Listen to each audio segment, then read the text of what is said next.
Brooklands in the late 1920s, and a typical start to a day's racing. A group of clubmen on their road bikes wait for the off. They're using the 1.5 mile mountain circuit with a sharp right-hander onto the members' banking and an even sharper one at the hairpin by the Vickers aircraft factory.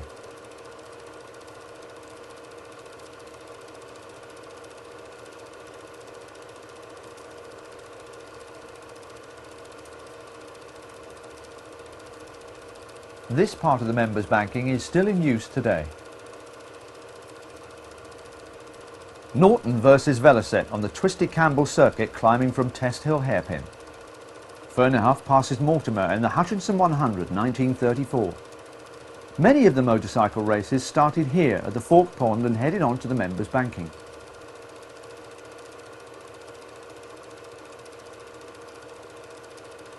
In the very early races, motorcycles and sidecars competed against light cars, seen here again at the pond start at the Fork.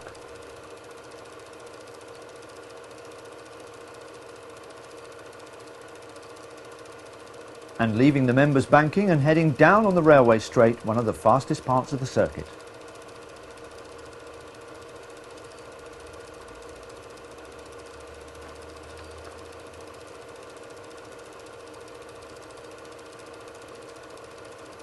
A captain mends a puncture at the Combined Armed Services meeting on the 7th of August 1915.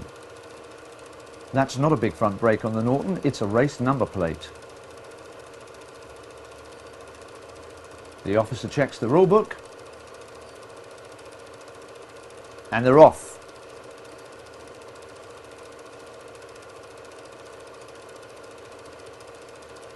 By 1915, heavy lorries of the Royal Flying Corps had damaged the track badly and made it even more bumpy for unwary motorcyclists.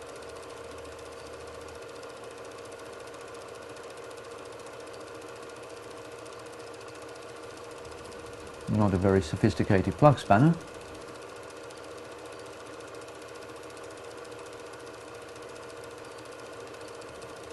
The Combined Armed Services meeting again, Test Hill, 1915. Some riders really get down to it. Three of the great Brooklands record breakers, Noel Pope, Claude Temple, and Rex Judd, posing outside the clubhouse. Motorcycle racing at Brooklands lasted from 1908 until 1939, but the spirit of Brooklands lives on. The Test Hill still offers the challenge it has always had. From 1 in 8 to 1 in 5 to 1 in 4, it is closed on ordinary museum days, but is always waiting for unwary riders at motorcycle events. The steepest part of the members' banking is still usable, passing the parapet of the original pedestrian tunnel and sweeping under the members' bridge. Brooklands today preserves a number of significant aeroplanes from the days of the Vickers Company. This is the Sultan of Oman's private VC-10.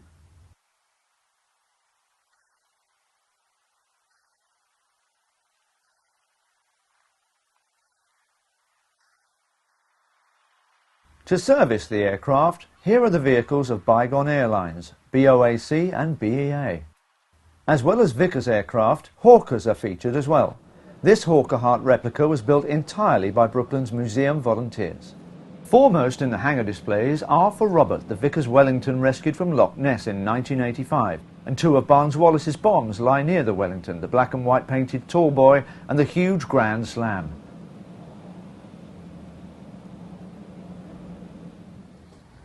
Concorde Delta Golf. Past meets present. Cars and motorbikes are still fettled in the sheds of the motoring village. This Cadillac is being prepared for the London to Brighton run. The Clive Loans Morgan was the first light car to lap Brooklands at 100 miles per hour and is looked after by the motorcycle volunteers. The buildings are an intrinsic part of the Brooklands history. The Shell Petrol Pagoda, the BP Pagoda, the Esso Pagoda and the 1907 Clubhouse. Members and guests were allowed in the clubhouse, but that did not include a lot of the oily, untidy motorcycle racers. As for the bikes on show, E.J. Tubbs' 100-mile-per-hour lap Grindley Peerless stands next to Freddie Dixon's world record-breaking Brough Superior. This is a genuine Brough factory machine. Another factory team machine, the ex-Pat Driscoll Norton LPD1. This Triumph Speed Twin is a faithful replica of Ivan Wicksteed's bike. Graham Brown's ex-factory Douglas was brought to and from Brooklands in this very sidecar and is due to run in the Centenary meeting.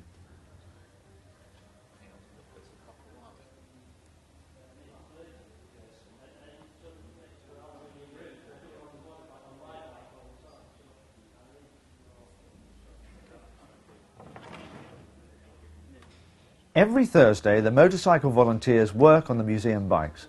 That's why the Grindley's gearbox is missing. It's being rebuilt.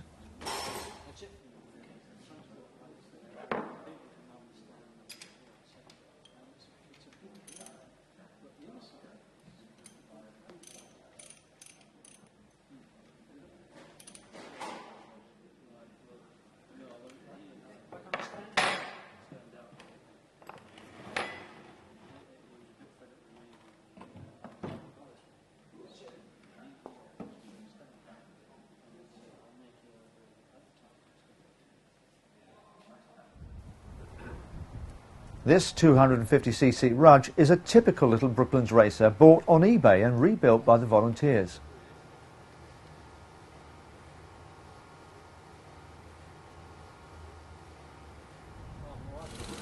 Motorcycle volunteer team leader John Bottomley offers to get run over as ex-TT racer Dick Standing fires up the Rudge.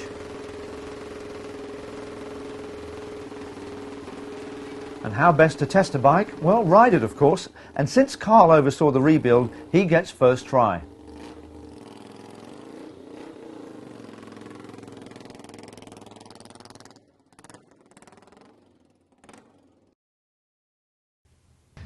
As the day of the motorcycle centenary meeting approaches, the preparations begin. Cables have to be raised. The tents are up, everything is ready. Now it's a matter of waiting for the riders and their bikes.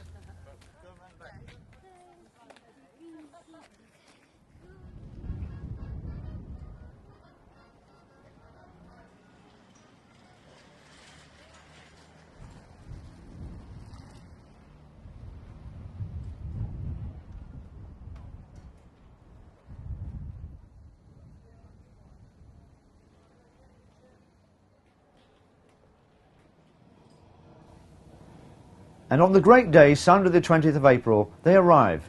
003, the famous NLG, and 045, Bill Lacey's famous Grindley Peerless.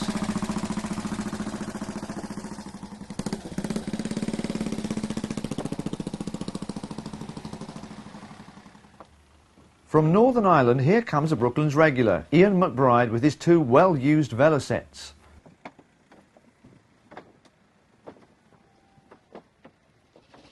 Some velos arrive the best way, under their own power.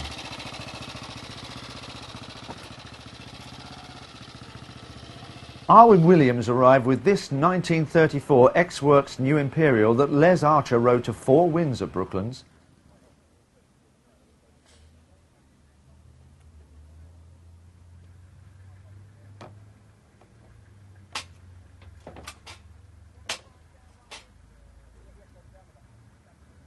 Note the braced forks on this Douglas. Brooklands was bumpy. This 1000cc Bat has come from the Rennsport Museum at Hockenheim. The British National Motorcycle Museum has released the NLG for the day, a very special tribute to the centenary event. This is the very bike that won that first race 100 years ago today. The bikes are here, now the spectators are arriving. Significant bikes from every decade since 1908 are here, a Gilera and a Featherbed Manx being just 2.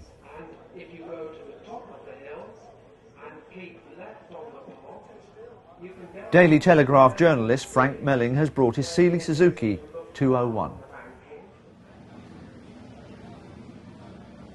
Brian Reynolds' 998cc Rudge Twin is a Brooklands record breaker from 1922.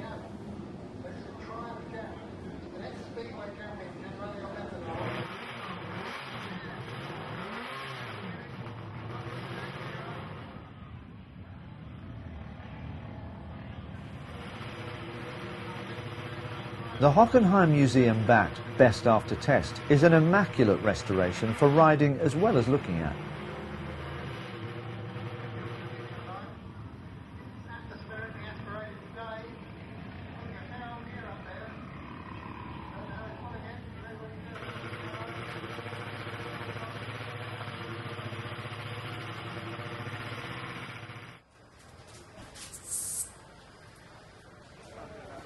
From 1968 is this rare little 50cc Guazzoni, entered by Fernando Leone. Major Frank Halford, the famous designer of aero engines, broke records on this triumph at Brooklands. It's been entered today by the National Motorcycle Museum.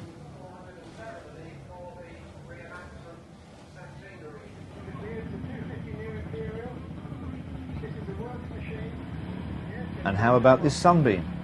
Unrestored and still working hard. Taxed until March 2009.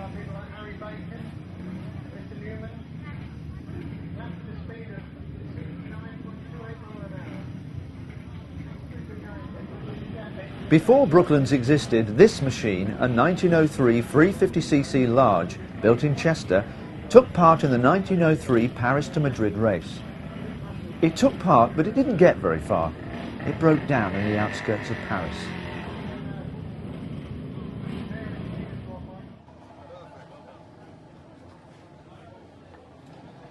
Dr. Tony Bailey works on his 1926 Douglas Model SW. The spirit of Brooklands club riders lives on. This velo may look scruffy, but it goes. This 500cc Aerial Triumph Special from the late 1920s is a typical special of the period, but they were not all this smart.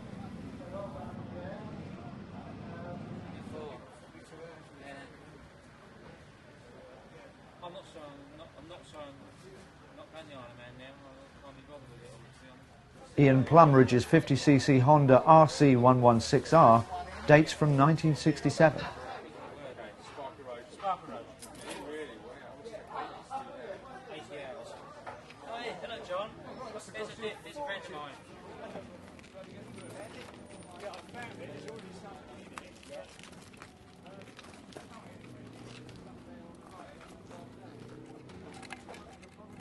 How about this for a contrast? A technologically advanced motorcycle with a delightfully basic paddock stand.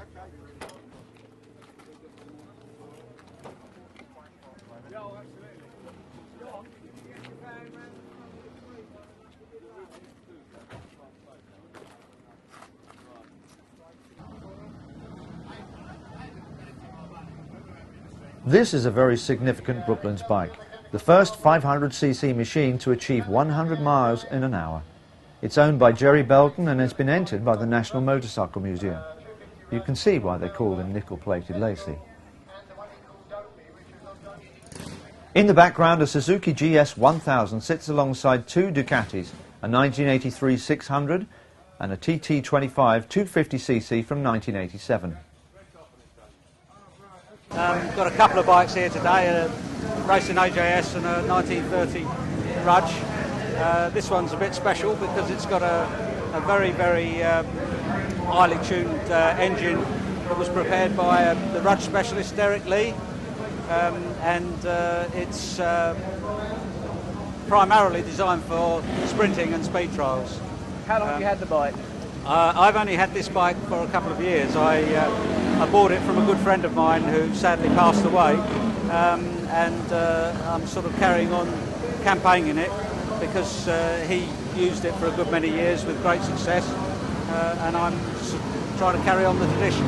Yeah, I took it up the test hill, and just at the top, I've been up the test hill before and no problems. I've been on this bike before, but just a bit slippier than I expected. They'd warned us that it was slippy up there, and you know, there was a marshal there, and I did the foolish thing and grabbed a fistful of front brake. So, but it'll be all ready for this afternoon. Hopefully so. Fingers crossed. The parades have started and the test hill is open. Mark Illman talked about the Rudge. Now he shows how it goes. This bike has got a history very relevant to Brooklands. It was built by an old-fashioned Brooklands character, Freddie Dixon. Built it in 1927 in order to attack the world speed record. He actually managed to lap Brooklands circuit here with a sidecar attached to this bike at 103 miles an hour in 1927. And in his attempt on the world record in France, he achieved 130 mile an hour solo. Unfortunately, the record wasn't ratified because he seized it up on the return run. However, the subsequent year, George Brough used it himself, the owner of the machine's factory. The next year after that was more important, 1929, because Herbert Levac took the bike over and actually achieved the world speed record and did 129.05 mile an hour in Arpajon in France. That's the potted history of the bike. It's so special because it's been associated with 4 great riders over its time. Most bikes are known through association of one rider like Mike Hellwood, whatever. This bike was built by Dixon, then used by George Brough himself, then used by Herbert Levac, and then the factory sold it off in 1938 to Noel Mavrocordato, who used it to get his own gold star here in 1939. And he lapped the circuit here at over 100 miles an hour in 1939 on this bike, just before the outbreak of war.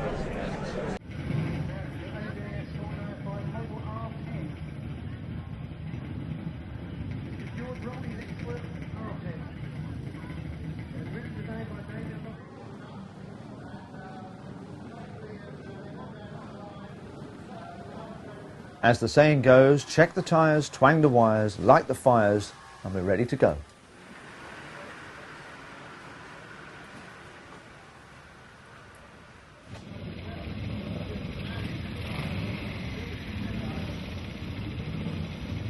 This 1933 Norton Inter displays a shiny Brooklands can to placate the local residents.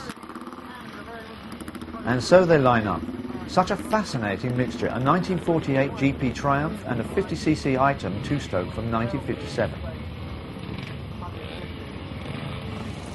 From the assembly area to the start line, a G6 AJS, KSS Velocette and a rare Dusmo Sports from 1923.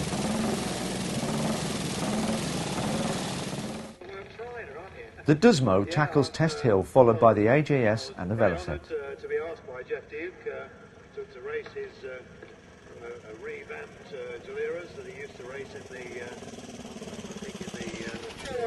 over the bump and he's given it a little stick. You okay with that, John? See the bark of that AJS. Sounds lovely. Yeah, don't they make a fantastic noise, these things? I can remember Hartley in the Isle of Man on sticking right up Halewood's exhaust pipe down through Barracaroo. One of the most blood-curdling sounds ever. Well, yeah, this is the wonderful thing about that era then. There's a different sound. Someone forgot to tell this rider that the Brooklands paddock is a no-smoking area. Dr. Michael Powler from the Hockenheim Museum on the 350cc New Imperial from 1923. Maybe. Lovely treat. From the Austrian Alps to the top of Test Hill. Sir Malcolm Campbell would have approved of all this action outside his shed. He raced motorcycles at Brooklands and owned a Triumph Speed Twin. This aerial VH 499cc has been sprinted at Brooklands in the past and is still sprinted in the vintage class at NSA meetings.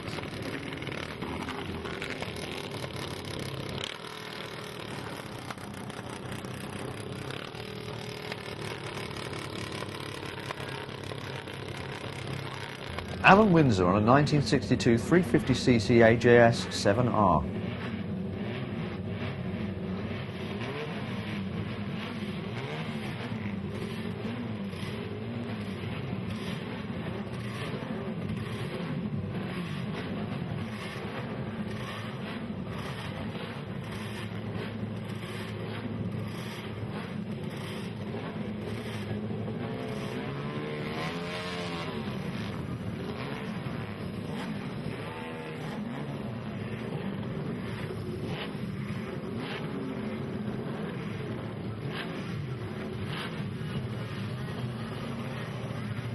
This 1939 OK Supreme is owned by Terry Wilkins, who found the bike in a lock-up garage about 8 years ago, much in need of restoration.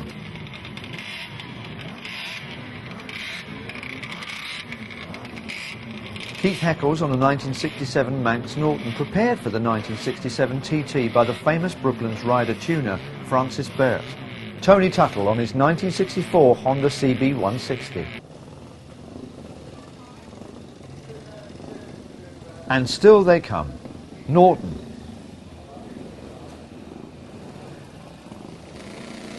Excelsior.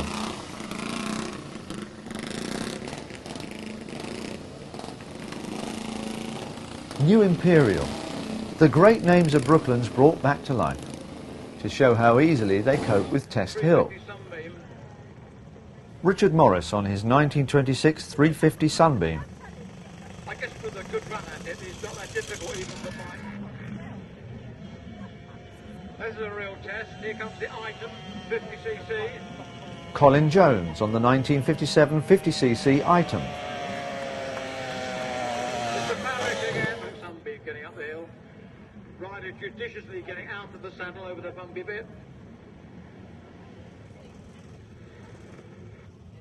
This Sunbeam slips out of gear on the 1 in 4 section, but makes his way eventually with a little help from the Brooklands marshals. This 1926 Douglas model SW6 was purchased in 1930 by the present owner's late father, Dr. Joseph Bailey, from his Brooklands associate. David Sawyer again on the 499cc VH Ariel.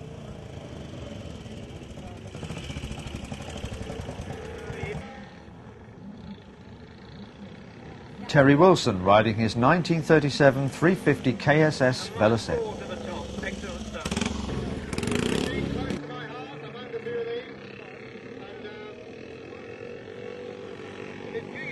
Alan Windsor on the Model 7R 1962 AJS.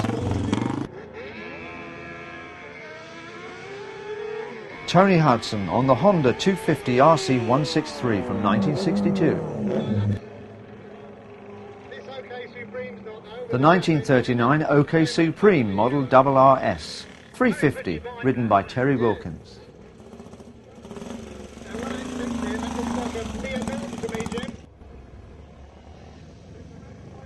Lois Skinner rides the Norton 500 Inter from 1933.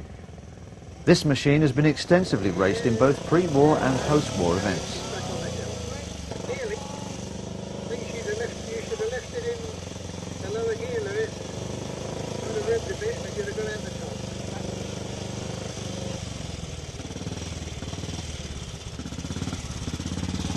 Thanks, boys.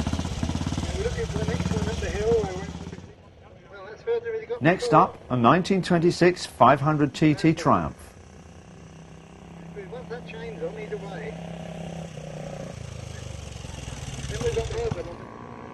1934 249cc Rudge. Peter Jackson on the 1933 250cc Excelsior Special.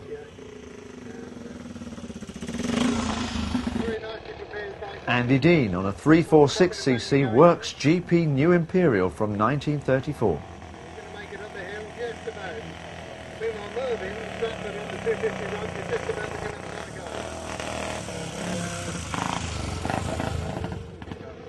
Another New Imperial from 1934. Here's Doug Ellis on the 246cc TT. Back in the paddock, John Harris has brought along this fine pair of racing machines.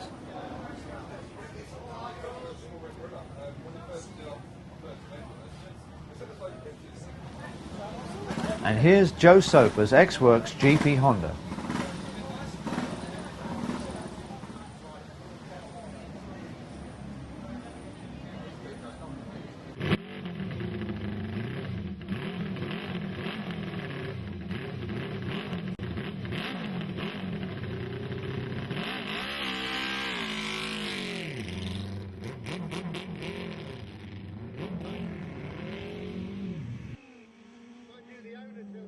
And now heading back to the start line, both from 1927, the Aerial Special on the left and the Rex Acme on the right. And here's John Spear heading up to Test Hill.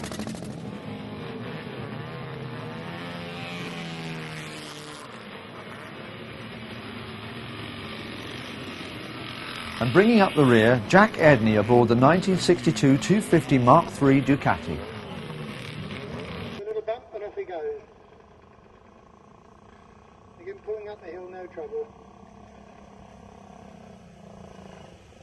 As the Rex Acme clears the hill, John Spear is determined to succeed on his single-speed Triumph from 1908. Yes, he's halfway up, and it's still pulling. 1907. No, it didn't quite make it. Nearly.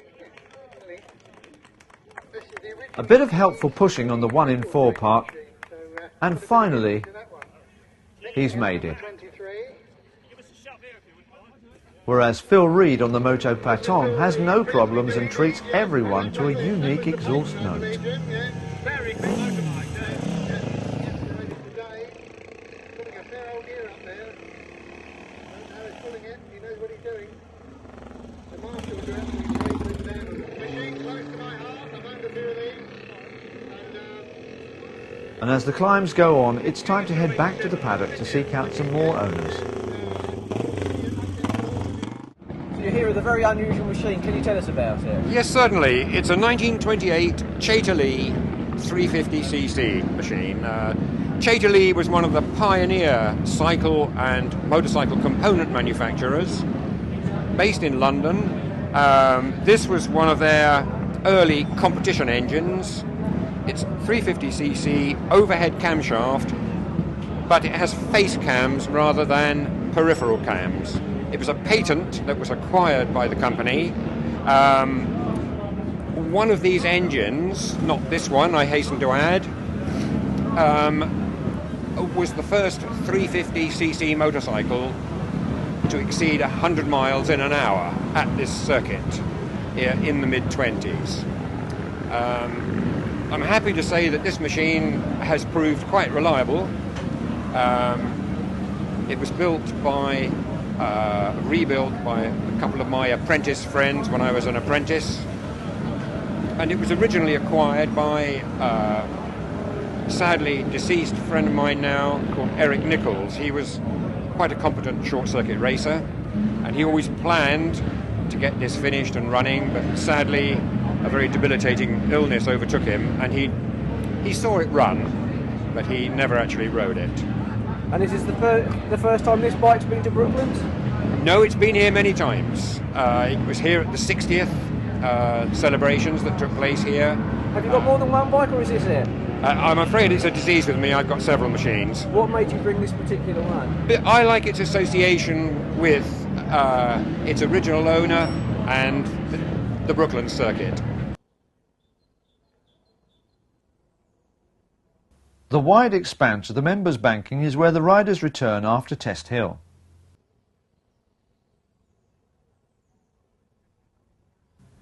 Not exactly achieving racing speeds, but lots of nostalgia.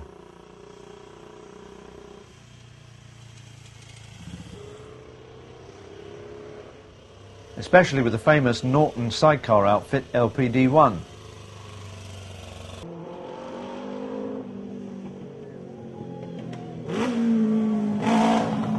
Phil Reed takes the high line on the banking.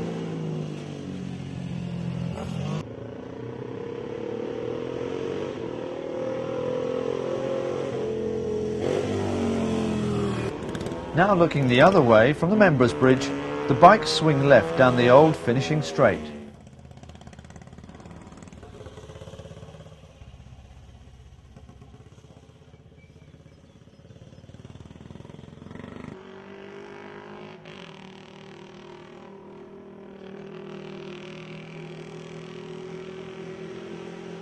It's lunchtime and a little diversion.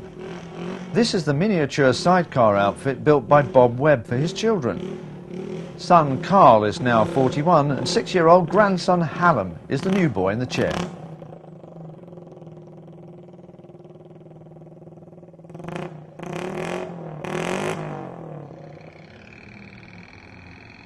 Lively three-wheeler racing was also part of the Brooklands story, and Morgans are here today to reawaken that excitement.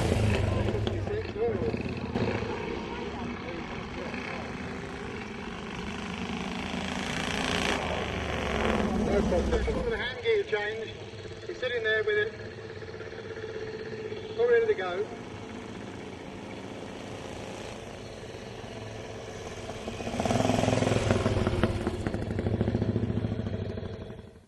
Number 164, Tony Rozier's aerial arrow brings back memories of 1960 as he waits his turn. Number 175, from Gravesend, John Auckland's Greaves Silverstone from 1963. With such a wonderful mix of bikes and sounds, it's hard not to believe that this is a real race meeting. It has all the atmosphere.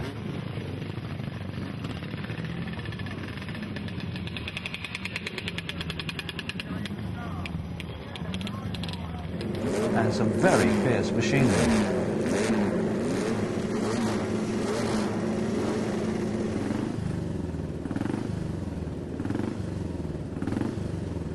Gary Healia aboard the Suzuki GS1000 from 1978.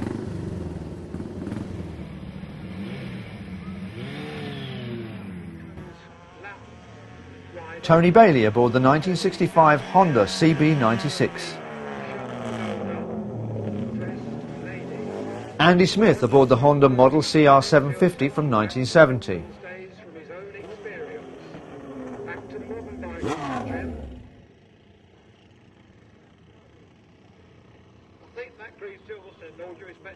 Now it's the Greaves' turn on Test Hill. Plenty of good two-stroke smoke,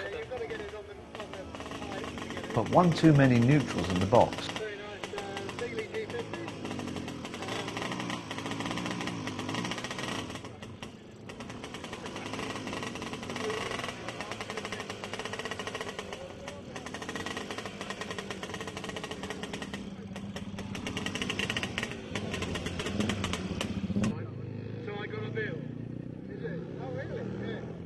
Next up is Roy Taylor aboard the Ducati 250cc Mark III from 1967.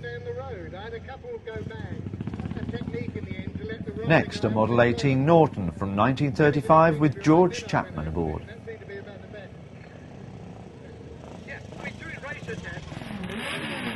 Steve Parrish is here today with a BBC crew filming a slot for MotoGP.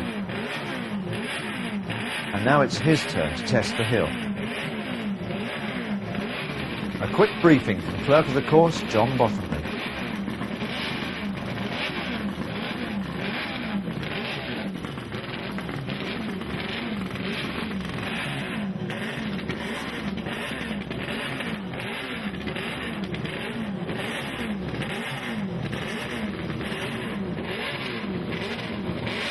Then it's on to his mount, the famous 250cc Honda RC162, ridden by Mike Hailwood and entered today by the National Motor Museum of Beauty.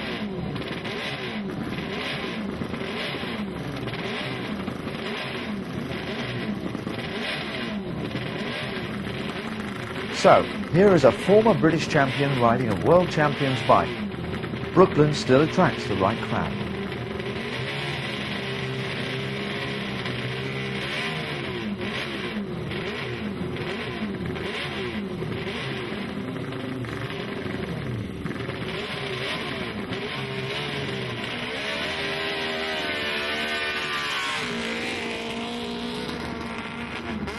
And of course, the hill presents no problem. If you missed it the first time, here it is again.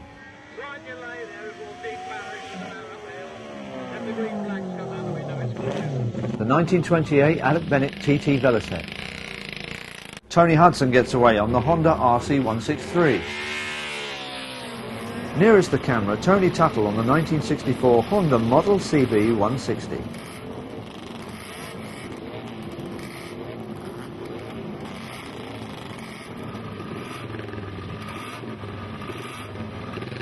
Keith Heckles gets away on the 67 Manx Norton.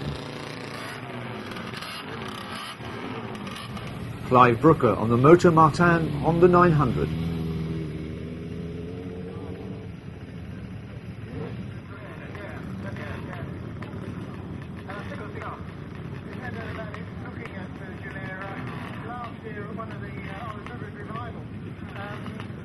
Here's Valentine Wood on the 599cc Ducati NCR.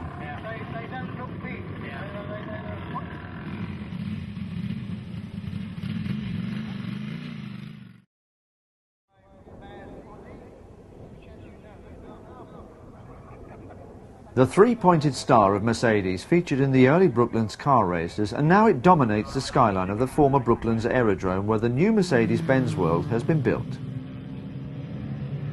And Mercedes-Benz World features a beautifully smooth, twisty circuit, and this is where the afternoon parades are taking place. It may not be banked, but it certainly has the right atmosphere. As this Morgan proves.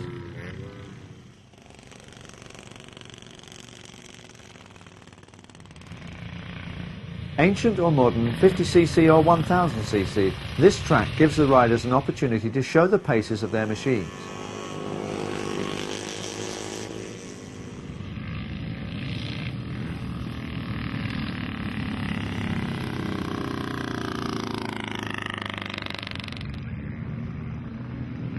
And for the Morgans to get close to a bit of sideways.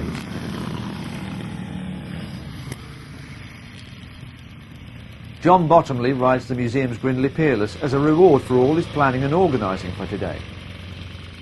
But with only one almost useless brake, he has to be rather careful.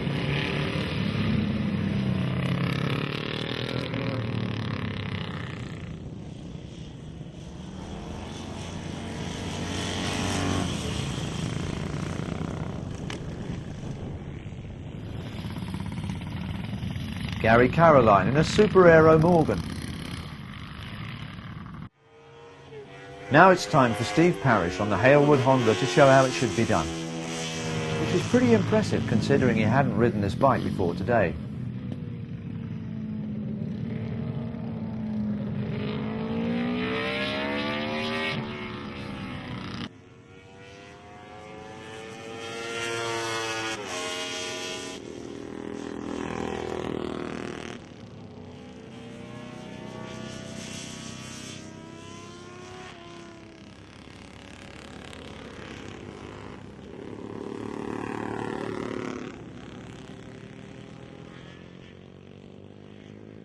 So can you tell us, you're on a fine looking bike, what's the history? Well, it's two things really. The Royal Enfield 1927 has nothing to do with the engine. When I started racing in 1949, I started on a new Imperial Jack. The engine is here. But in 51 I scrapped the bike, but kept the engine and the gearbox. And in all those years I kept it.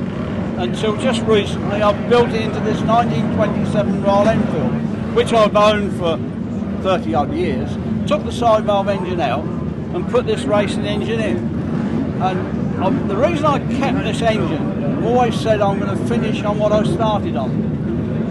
When I stop I don't know, because I'm still grass track racing and stuff, you know. Each year it's another year, and I'm looking for September next year. Say 16 months. I'm trying to do 60 years. That is the aim. And I've fetched this old gal out today for the first time in competition for 56 years. And it started first time? It pushed 2 yards up when it started, but in fairness, I've just had new big ends and mains and piston put in it. It lay there for donkey's years and did nothing with it until recently, and I had all that work done. The only trouble is she's blowing a cylinder head gasket. But you always expect something first time out, don't you? Oh, yeah. But it did the 2 runs on the hill, it did the run round, and it's okay. Yeah. And the reason you brought this particular bike today is because... Well, I wanted to use my engine, and I've got nothing else of this age. This is 1927, the engine will get about 29, it's about the period. And if you look into the history of the Royal Enfield, this is 27, and the bike that Stanley Woods rode in 1926 is identical to this.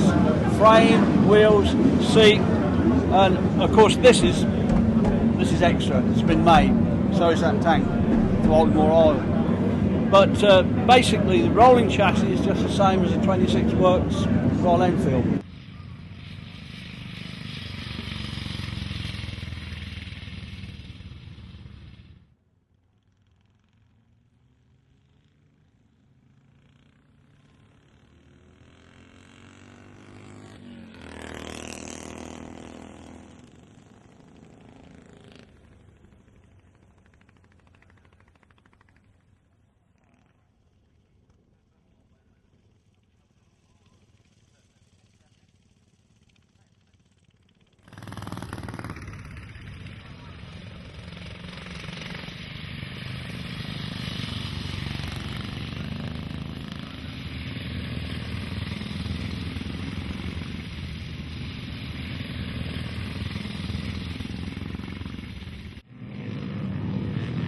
Now the Morgans are out again. This is Chris Booth in his 1928 Sports Aero.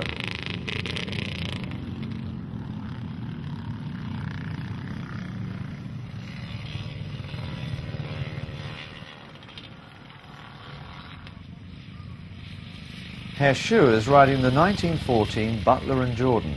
It's a 1000cc Jap overhead valve 90 bore, and it's one of only 2 machines ever built. It's owned by the Rennsport Museum at Hockenheim.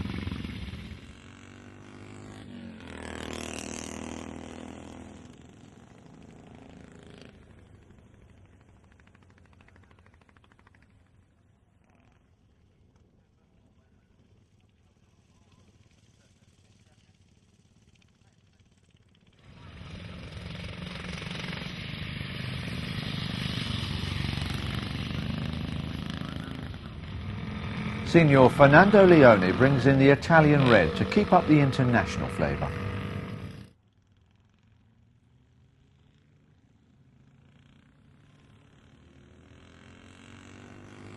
The period helmet goes well with the big Zenith V-twin from the Verrill collection. It's ridden by Ian Hatton.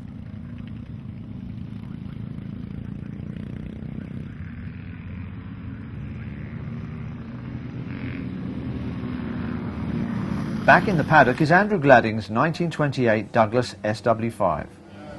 My dad, Reg, sort of got me into it when I was a boy, and we used to dabble around with old bikes, a bit of racing, a bit of trials, that sort of thing. And this was the bike I've always wanted. It's a 1928 Douglas. It's actually a dirt track bike, which I bought a couple of years ago, and I've put it into sort of road use for sprints and things like that. So it's not all original, but it looks original, and yeah, it's good fun. It goes all right here today. And you say this is a bike you've always wanted, and the obvious question is why?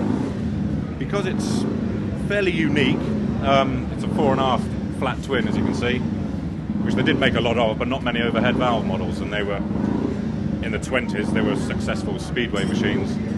You know, they were unbeatable until Rudge came along. They sound amazing. And engineering-wise, from an engineering point of view, they're pretty unique, special little things. In addition to all the interest in the paddock, there are all the club stands. VMCC members have brought more than 30 bikes. Among them, rare bikes such as this water-cooled Excelsior.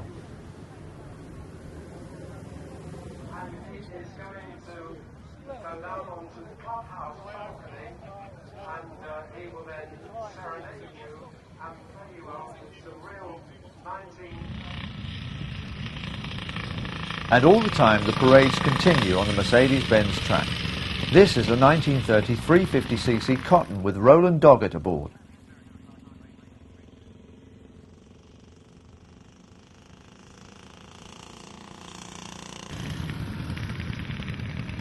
The 1903 Large gets an airing on a smoother surface than in its racing days.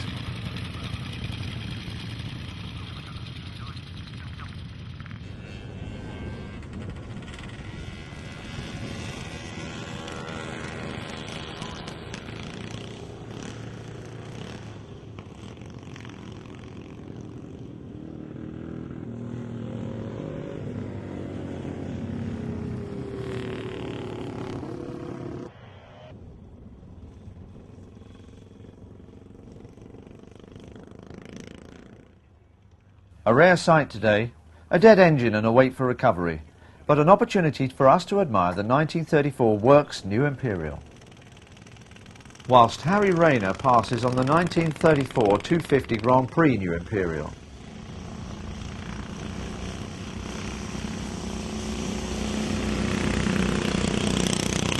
Ian Plumridge exercises his 1967 50cc Honda.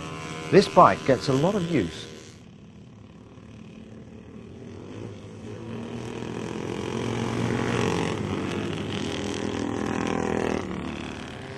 And amongst the bigger bikes is 199.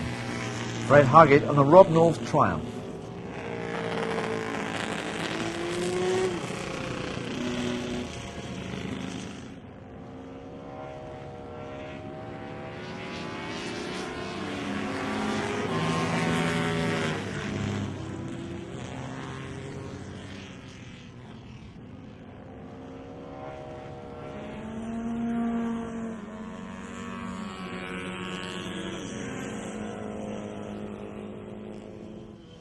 3 laps is just not enough when you're having fun. John Elton Payne displays his 1971 Minarelli 50cc.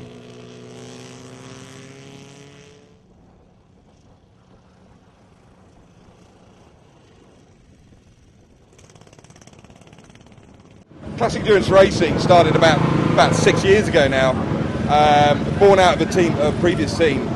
But we wanted to get old original race machines out from people's collections, get them running and ride them as they should be ridden on racetracks and under load, under pressure, and have a little bit of fun.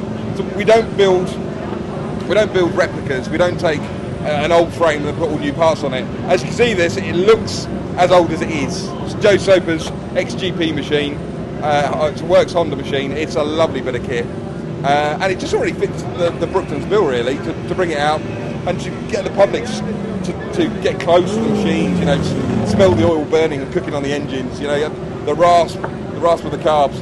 It's as biking as it should be really. Now you've obviously had a walk round, and if you had an unlimited budget, is there any particular bikes around here that you would like to add to your own collection? I would say this, but one of John Harris's Joey Dunlop machines, he's kindly let me ride them before, and they're not old, they're not, but they're historic, they're legendary in the person that rode them, and Tony Scott prepared engines. They're so sweet to ride. And what have you ridden here today? I have attempted to ride the one behind us. Unfortunately, number 1 cylinder packed up, the spark plug went, so I had a lot of up to and fro on the start line. So it hasn't been out, but we've rectified that. Fingers crossed this afternoon, get out and wow the crowds. Lots of on the rev limiter and just pop some eardrums really. Whilst Alex is talking, another group takes to the track under a cloudless spring sky.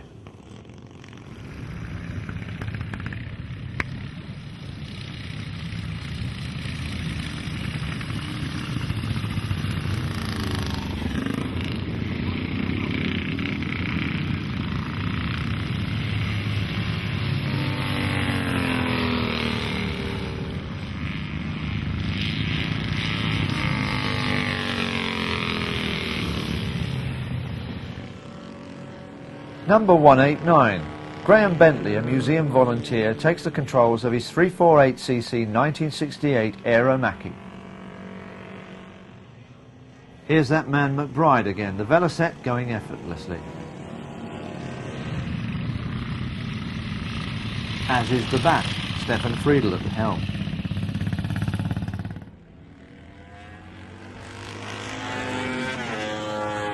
And there, in the distinctive blue leathers, is Norton expert Barry Strickland.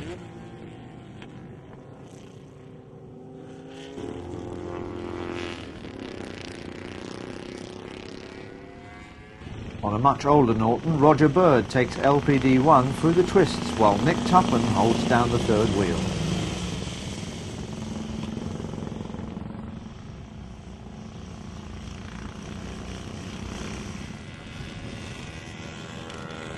Anthony Bailey enjoys the handling of his 1926 Douglas.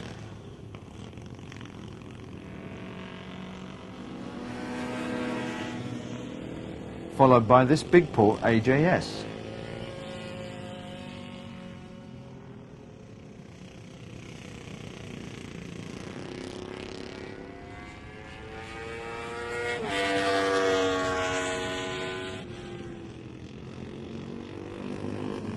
Well, I'm here with Si and Dave, an unexpected sight, better known for your cooking exploits, but you're known as bikers. Yeah. You're obviously here today for a reason. Can you tell us why you're here? Well, it really is a day's jollies, really, and look what a fantastic day. We've got the sun out as well. Come on! Yeah. No, we're here with John Harris, who's trying to help the Joy Dunlop Foundation, is to build a children's, like a holiday home off the TT course, but during the Manx Grand Prix and the TT, it's available to disabled bikers. It's a great cause, because, you know, like Joy got his decorations, you know, his MBE and OBE for what he did for kids, and it's very worthwhile. And we get to ride Joy's Dunlop's bikes. Really? Yeah. So you're not looking for that at all? We've done it once and we're going to have another go in a minute. Tell you what though, you like that. I mean, it's such a privilege. You sat on the bike that Joey won World Championships on and won the TT on. It was nuts. I tell you, just amazing. Going up the hill climbing though, on the 600, you know, you hit the power band there. That makes you twitch a bit. Yeah. Now you hear it's mainly an historic thing. There's a lot of older bikes. There's some modern ones. Are you really sort of mainly modern bike riders, or do you have a pang to go for, say, a little bit older, an old Norton or an old Triumph?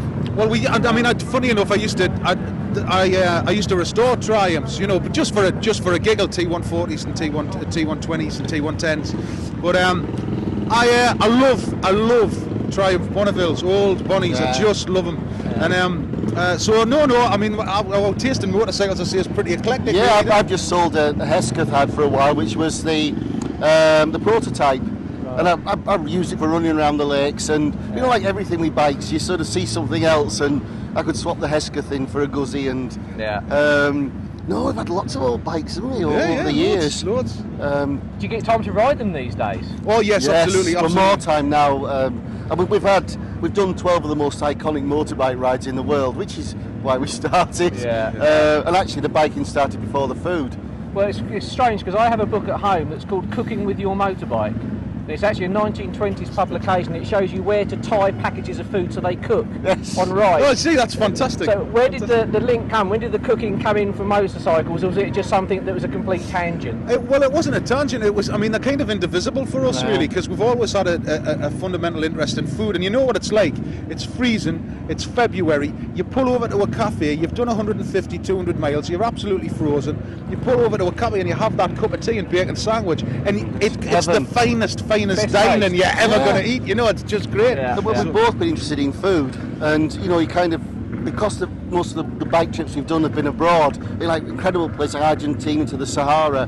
The food's a narrative that gives us the excuse for the trip to eat our way. So within that, we started including food items in the first programmes. Then people took it seriously. We got offered a cookbook, and the thing's kind of dead honest. You know, we do what we love, and we don't know how to do anything else. So we just follow it and see what happens. As you say, it's all part of the package. It's the ride, the scenery, the machine you're on, and everything goes into like an event. And also, you know, the books aren't just cookery books that we produce. They're travel logs of our experiences, the road conditions, what to look out for, where to go, what map to use. And you know, so it's really like informed, because that's what we love. We love motorcycles. It's a recipe, but it's a recipe for a good life. Well, exactly, man. Exactly. Look at everybody here today. You know, it's biker heaven. And it's the friendliest. Bikers are the friendliest bunch in the world. Exactly. And is there anything in particular you're really looking forward to seeing running here? Or just anything? Don't know that Vincent. Yeah, no, there's a lovely... The green one. Everybody's on that green Vincent. That's just well, hopefully I'll be standing next to you when it runs past. Well, you'll be able to see our smiles from about 400 yards anyway, so you'll be all right. If not, you'll find us. Thanks very much. You're very welcome. Thanks, lads. See you. Not bike.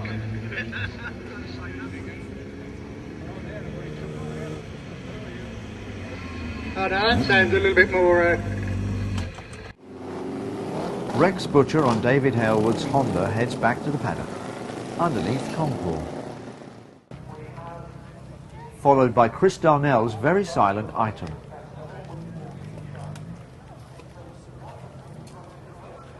A unique sight not likely to be repeated, racing motorcycles running between the undercarriage legs of Concours. And so it's time to load up and go home, taking memories of a day that added to the history of Brooklands.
My name's John Ferris. I'm a volunteer at Brooklands Museum.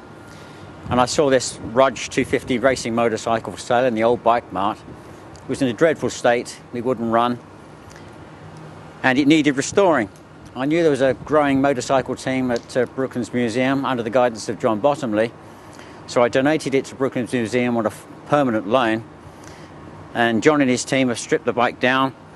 They've restored the engine and the gearbox, the brakes, and turned it into a very useful racing motorcycle. After John donated the Rudge to the museum, it was down to me to do an appraisal on the bike, and having given it a thorough check over, we decided it needed a lot more attention than we first thought. So we finished up, we completely stripped the engine and gearbox and refurbished both of those and put it all back together, and it's got it running as you see it now, and hopefully later on today you will see it running.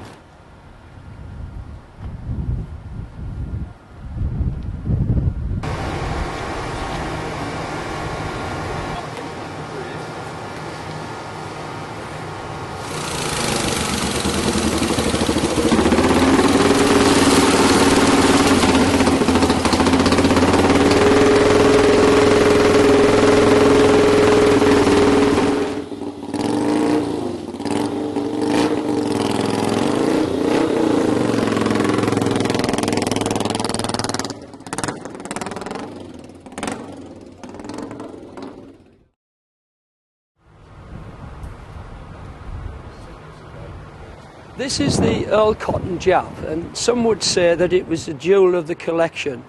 Others have different opinion. It is a bike which was donated by Dougie Earl's widow about 10 years ago to the museum. Dougie Earl in his heyday actually raced at Brooklands and is credited with some success as a clubman racer. The machine itself is a 1928 Cotton with a 1938 Jap engine in it. When I first came to the museum, my first challenge was to try and make it operational, which took around about 9 months because there were many problems associated not only with the engine but parts missing, etc. You will see later that it does work. It has had many hours of work on it, and our aim is to try and maintain the character of the bike, because it does reflect what an individual thought an outer circuit racer should look like at Brooklands. The purists have a nightmare with it, but as a piece of history it is an incredible representation of Brooklands. Early in the year I was asked to have a look at the machine and carry out some routine maintenance.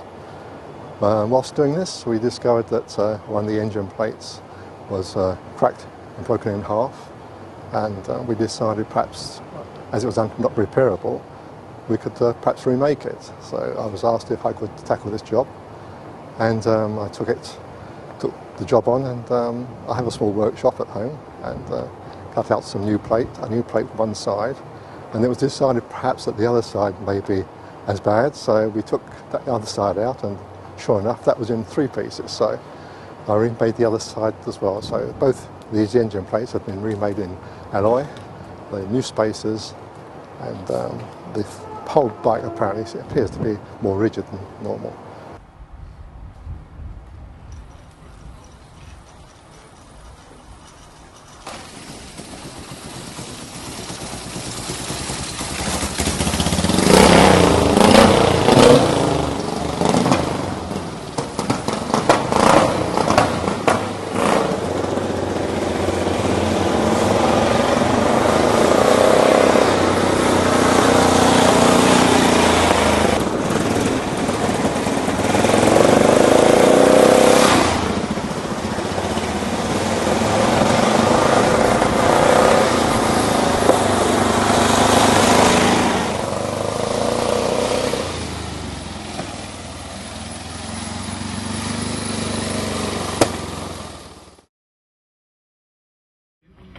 Lifted up with one hand.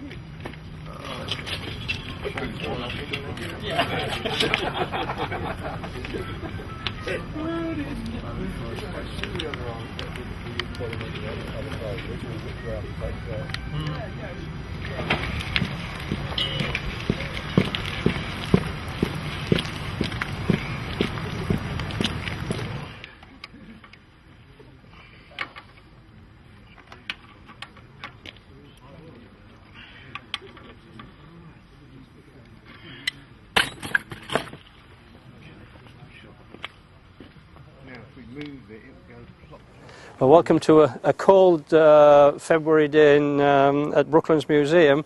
We have here the NLG, which is stands, as I understand it, for North London Garage.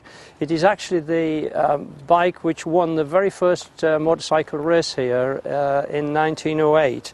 It's been carefully restored and looked after and is now in the National Motorcycle Museum in Birmingham. And it's here for a photo shoot for Classic Bike, who are sponsoring the Centenary event for us, and part of the promotion of the event is an article in the magazine with details obviously of the bike and also the Centenary event. Mick Duckworth, who's with me here, is the man who's going to write the article, and if he survives riding this later today, we will see it appear in Classic Bike, I think.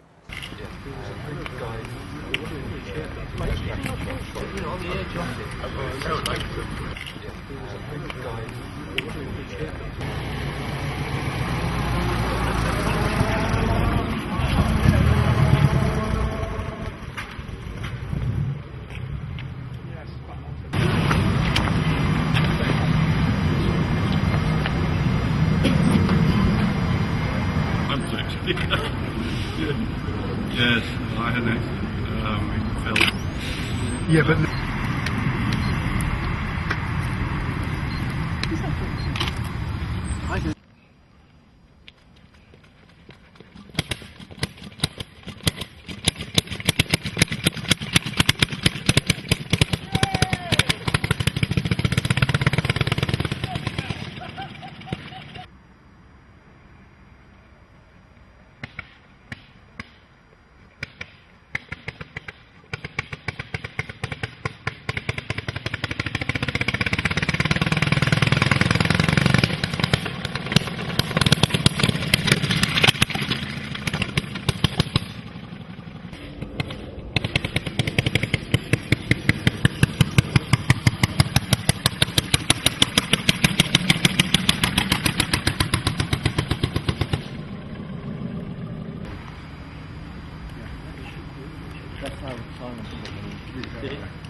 All the chocolates were knocked back solid, but in fact apparently Should we get another poke around and see what else we can see that's interesting?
oval concourse. If you want to do it, you need to find the concourse booking office in the paddock and get aboard before 20 to 1, because there won't be any departures between 1 o'clock and 4 o'clock on account of the afternoon.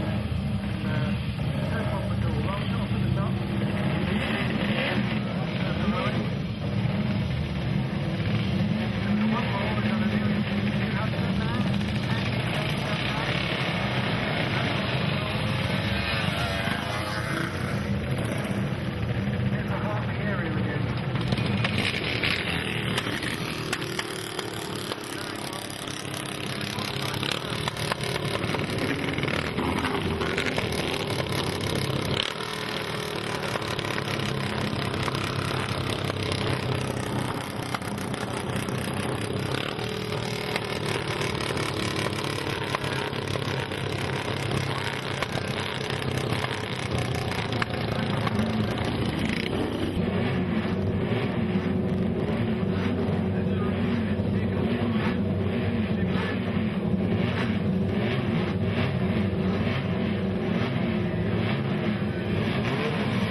That's such a lovely looking machine, you know, they're smaller than you think.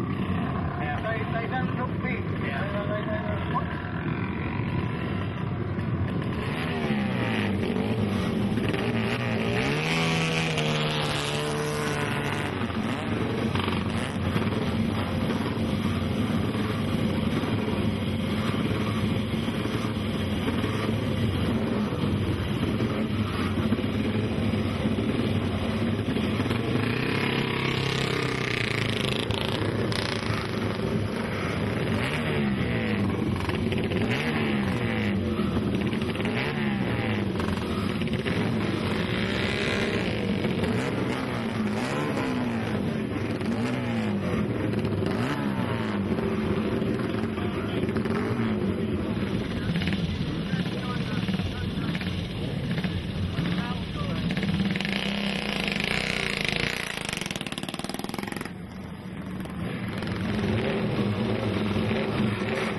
for Concord. If you want to do it, you need to fight in the Concord booking office in the paddock and get aboard before 20 to 1, because there won't be any departures between 1 o'clock and 4 o'clock on account of the afternoon terrain.